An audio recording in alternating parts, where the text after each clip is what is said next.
नमस्कार, मेरा नाम आलोक है। आप लाइव स्ट्रीज देख रहे हैं। बिहार के वरिष्ठ पत्रकार अरुण पांडे जी हमारे साथ हैं। हम बात करेंगे तेजस्वी यादव की। तेजस्वी यादव ही सीएम का चेहरा होंगे महागठबंधन की ओर से, क्योंकि अभी तक इसकी घोषणा नहीं हुई है। आज जब दिल्ली में बैठक हुई है वरिष्ठ नेताओं के साथ, राहुल गांधी थे, मल्लिकार्जुन खड़गे थे, उन सभी के साथ, फिर भी हुआ है कि अभी 17 अप्रैल को भी बैठक होनी है बिहार में। बड़े नेताओं के साथ सभी महागठबंधन के नेता बैठेंगे। तेजस्वी यादव ही चेहरा होंगे ना, क्योंकि अभी तक सस्पेंस बरकरार है। नहीं, ये किसको तय करना है? सबसे बड़ी पार्टी राजद है और राजद के तेजस्वी चेहरा हैं और पिछले चुनाव में भी 2020 के चुनाव में चेहरा थे। आखिर महागठबंधन में चेहरा कौन होगा? ये बात को समझिए। 2025 का ये जो चुनाव अक्टूबर नवंबर में होने जा रहा है, ये दो भाइयों के लिए, लालू प्रसाद और नीतीश कुमार, दोनों के लिए अंतिम चुनाव है। और दोनों के राजनीतिक एक की तो राजनीतिक विरासत तेजस्वी ने संभाल रखी है और दूसरे के लिए अब देखिए निशांत रोज कुछ न कुछ पिता के लिए अपना समर्थन मांग रहे हैं। आज भी कहते कि आज भी कह रहे हैं कि पूरी तरह स्वस्थ हैं, लोग उनको समर्थन दें और वो चेहरा होंगे, मुख्यमंत्री बनेंगे। आपने बात की कि तेजस्वी यादव ने आज तो दिल्ली जाकर कांग्रेस के अध्यक्ष और राहुल गांधी से जो वहाँ आज मीटिंग की, तो उसमें चेहरा तो तय है पहले से। देखिए, ये सब चुनाव के पहले कुछ पैतरेबाजी होती है। जब राजनीतिक दुकान चला रहे हैं तो क्या बस एक ही बार सब कुछ कर दिया जाए? राजद की ओर से तो पहले घोषणा यहाँ लालू यादव ने क्या कह रखा, कहा कौन माई का लाल है जो तेजस्वी को बनने से रोकेगा। और खुद तेजस्वी एज सीएम का चेहरा बन के डिफरेंट सभाओं में ये बात कर रहे हैं कि मौका दीजिए, अब तो नीतीश कुमार रूपी ये खटारा गाड़ी है, अब नई गाड़ी की सवारी चाहिए, और बहुत सारी बात वो कर रहे हैं। तो तेजस्वी के नेतृत्व पर, उनके सीएम के चेहरा पर कहाँ कोई विवाद है? कोई विवाद नहीं है, टैट का सवाल है। आप जो बात अभी इसलिए कर रहे हैं कि कांग्रेस की ओर से कह दिया है, यहाँ आकर सचिन पायलट ने कह दिया, यहाँ के बिहार प्रभारी ने, कि चुनाव के समय में, चुनाव के बाद ही तय होगा। ये तो सामान्य प्रक्रिया है कि भाई किसी दल को या गठबंधन को जब बहुमत मिलता है तो उसका नेता चुना जाता है। वो प्रक्रिया बता रहे हैं। हम इंडिया की बात करें तो इंडिया में कह रहे हैं ना कि नीतीश कुमार के नेतृत्व में चुनाव लड़ेंगे, नीतीश कुमार का ही नेतृत्व होगा। अमित शाह ने भी कह दिया। दोनों ओर से आप जान लीजिए, ये पूरा चुनाव नीतीश कुमार बनाम तेजस्वी पर होना है। एक और जहां नीतीश कुमार के पीछे कहिए बीजेपी है, वहां कांग्रेस वामदल तेजस्वी के साथ रहने वाला है। इसलिए नेतृत्व के सवाल पर, सीएम के चेहरा के सवाल पर एक बात मैं मानता हूं कि कांग्रेस की ओर से ये जो कुछ जिस टैक्टिस से आप चर्चा कर रहे हैं अभी महागठबंधन की, इसलिए कि कांग्रेस ने एक स्टैंड ले लिया कि नहीं, अभी नहीं, अभी तो महागठबंधन की बैठक नहीं हुई, अब तो 17 को बैठक पटना में भी होगी। आखिर क्या तय होना है? तय होना है कि पिछले चुनाव की तरह कांग्रेस को 70 सीट मिलनी है कि नहीं। इसलिए कि राजद नेतृत्व को एहसास था, आकलन था कि काश हम 70 सीट की बजाय बीजेपी को 50 सीट दिए होते, कांग्रेस को दिए होते, तो हमको अकेले बहुमत आ जाता। अब और इसके बाद क्या चेंज आया है, क्या सुधार आया है? कांग्रेस यदि राजद के साथ नहीं लड़के अकेले लड़ेगी तो क्या कोई राजनीतिक समझ बिहार को समझने वाले हैं? 19 विधायक भी जो अभी सीटिंग हैं, उतनी सीटें आएंगी क्या?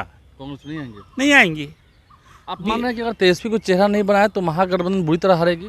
अगर नहीं बनाए तो चेहरा नहीं बनाएंगे तो फिर जो दावेदारी है, अभी जो सरकार बनाने का सपना देख रहे हैं, तो पहले ही चुनाव के पहले ये हार स्वीकार कर लेनी होगी। इसलिए कांग्रेस राजद वामदल का जो ये गठबंधन है, इसमें तेजस्वी चेहरा हैं, इसमें कहीं कोई द्वंद्व नहीं किसी को होना चाहिए।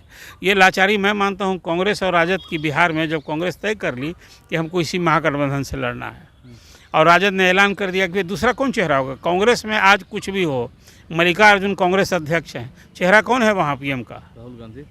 तो वैसे ही राजद का चेहरा यहाँ तेजस्वी यादव है। लेकिन सर एक बात ये भी होती है पर्दे के पीछे की छवि जो है दागदार हो चुकी है, जिस वजह से विपक्ष के लोगों को, एनडीए के लोगों को उन पर उनका नाम खराब करने में हैरानी होती है। ये बात यदि हम मीडिया के लोग करते हैं कि किसकी छवि दागदार नहीं है और किसकी छवि दागदार है, तो राहुल गांधी भी, यदि तेजस्वी यादव कोई केस में आप आप चार्जशीटेड हैं, जमानत पर हैं, तो राहुल गांधी क्या हैं, सोनिया जी क्या हैं? ये सब बात जो पॉलिटिक्स में तो आजकल इक्वालिफिकेशन हो गया है। इसको हम तंजव्यंग में नहीं, आज भी देश की सच्चाई है। यदि आप इस तरह से टटोलने लगेंगे कि अब दागदार छवि, आपराधिक छवि, इससे भी लोग को कहाँ परहेज हो रहा है? अब तो विनबिलिटी के लिए बाहुबल, धन बल और जाति बल, इसकी ना ये आधार हो गया है इसलिए ये सवाल जो है किसी छवि को लेकर कांग्रेस को रिजर्वेशन है। अरे कांग्रेस में कौन धूल के धुले हैं और किस पार्टी में? अभी आज सम्राट चौधरी की बात करेंगे तो आप उनका भी जरा अतीत देखना होगा, नित्यानंद की बात करें तो उनका भी अतीत देखना होगा। कोई बात होती है। दूसरी बात तो कहा न जाता है कि भाई यदि कोर्ट से लालू जी रेल मंत्री बने थे, क्या उसके पहले उनकी क्या स्थिति थी? ये सब देखिए, आलोक जी जो बात करते हैं, यदि किसी कोने से किसने कहा ये बात, एक किसी प्रवक्ता ने बात उसकी छुट्टी कर दी गई। ये बात अभी कहा कि राजेश राम सीएम के चेहरा होंगे और तेजस्वी की छवि पर सवाल उठाया, उसकी छुट्टी कर दी कांग्रेस ने। वो पर्यवेक्षक का पद था, छिन गया उसको। इस तरह सब बात अब कुछ नहीं है। बिहार में लड़ाई सीधे है। सीएम जरूरी है या मजबूरी है किसके लिए? महागठबंधन के लिए। तेजस्वी ही चेहरा है, वहाँ जरूरी और मजबूरी क्या है? कोई मजबूरी का नाम नहीं है तेजस्वी ही चेहरा है। तो उसमें ये मजबूरी या जरूरी मत कहिए, ये कहिए कि कांग्रेस के लिए राजद मजबूरी है, राजद जरूरी है। दोनों बात मैं आपसे कहता हूँ। आज जो कांग्रेस अपनी खोई ज़मीन की वापसी के लिए भले कभी प्रयोग किया, अखिलेश प्रसाद सिंह को हटाकर राजेश राम जी को लाया, एक दलित को साधने के लिए लाया।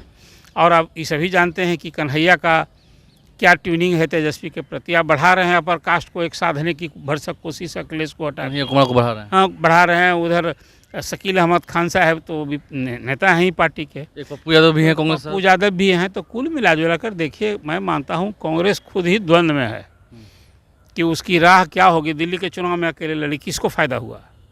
ठीक है, थोड़े देर के लिए उसको एक सुकून मिला कि हमने आपको जो लोकसभा के चुनाव में साथ लड़े थे, नहीं सफलता मिली, और विधानसभा के चुनाव में अकेले लड़े तो बीजेपी की 27 साल के बाद सत्ता में वापसी हो गई। तो बीजेपी की लड़ाई और कांग्रेस से लड़ाई है कि आपसे लड़ाई है? पहले आपसे तो वो मिलते जुलते रहते हैं, कभी अलग कभी साथ। इंडी अलायंस में थे ना, तो वहाँ सत्ता चली गई और बीजेपी सत्ता में आएगी। कांग्रेस के लिए सुकून है क्या? आप यदि वो रीजनल पार्टी के रूप में आप थी और देखिए कांग्रेस से सत्ता छीनी थी आप पार्टी, अब बीजेपी ने फिर वो सत्ता में वापसी हो गई है, तो उससे किसका नुकसान हुआ? उससे नुकसान हुआ विपक्ष को कि नुकसान हुआ बीजेपी को? कुल मिला कर बिहार में अभी कांग्रेस को जो इसी ध्येय उद्देश्य से नसात हुई थी कि भाजपा को सत्ता में आने से रोकने के लिए, सांप्रदायिक ताकतों को से मुकाबला के लिए लोग साथ हुए थे।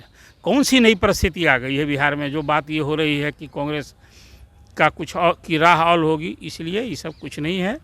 तेजस्वी वहाँ जाकर के एक अपनी स्ट्रेटजी के तहत वहाँ जाकर मिला है, अब फिर आके यहाँ 17 को मिलेंगे और फिर देखेंगे कि ये सारे लोग पिछले चुनाव की तरह तेजस्वी नाम केवलम करना लाचारी है यहाँ।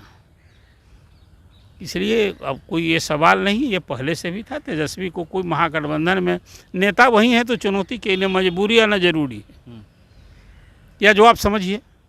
तेजस्वी यादव ही जरूरी है, चाहे मजबूरी समझें कांग्रेस के लिए, कांग्रेस को, आरजेडी के लिए। तो ऐसे में अरुण पांडे जी ने खुलकर सभी बातें बताई हैं और अब बस चुनाव की तैयारी हो चुकी है, सभी पार्टियां इसमें लग चुकी हैं, अपनी तैयारी कर रही हैं, प्रधानमंत्री भी आ रहे हैं। तो तेजस्वी यादव को लेकर जो बड़ी बातें निकल के आई हैं, उन्हें ही नेता बनाना होगा, नहीं तो फिर महागठबंधन की बुरी हार होगी। चुनाव से पहले उन्हें अपनी हार स्वीकार करनी होगी। हमारे चैनल को सब्सक्राइब कर लें, साथ साथ फेसबुक पेज भी लाइक करें। धन्यवाद।